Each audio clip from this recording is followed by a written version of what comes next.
There we go, right there. Got a translucent orange window on the black panel. Man, that's some old school mod right there. Back to basics mods from Mnpctech.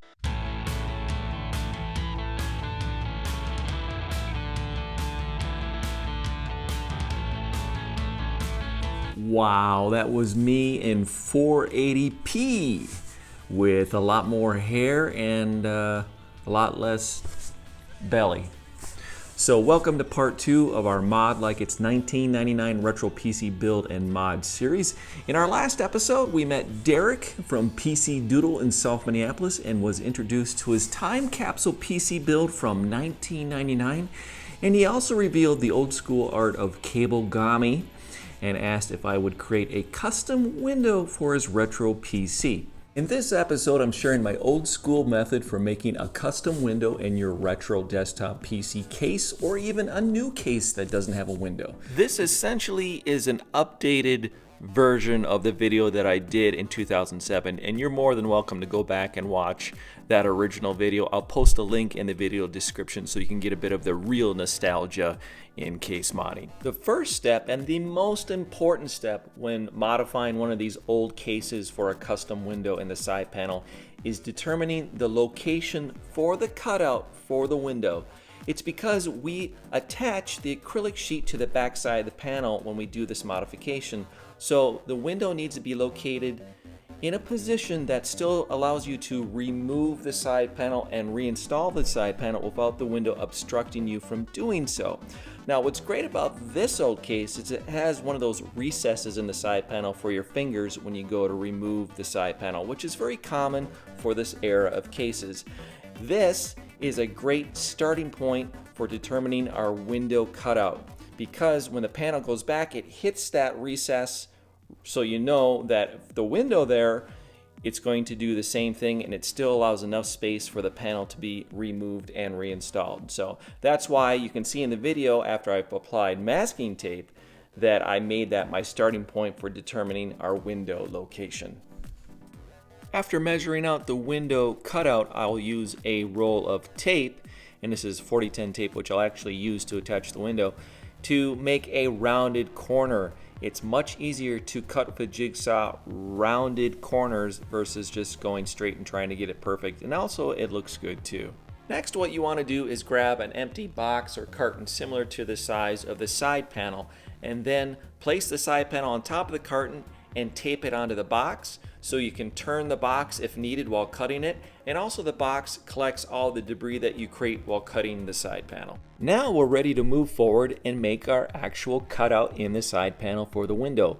And what I use is a rotary tool with a 1.5 inch reinforced cutting wheel to make the initial incision cut into the panel before I can use our jigsaw to cut out the entire opening. After making our incision cut, I can then move on to using the jigsaw with an 18 TPI bimetal cutting blade to cut out the opening in the panel. I've also listed all the tools and supplies that I've used in this guide in the video description with links.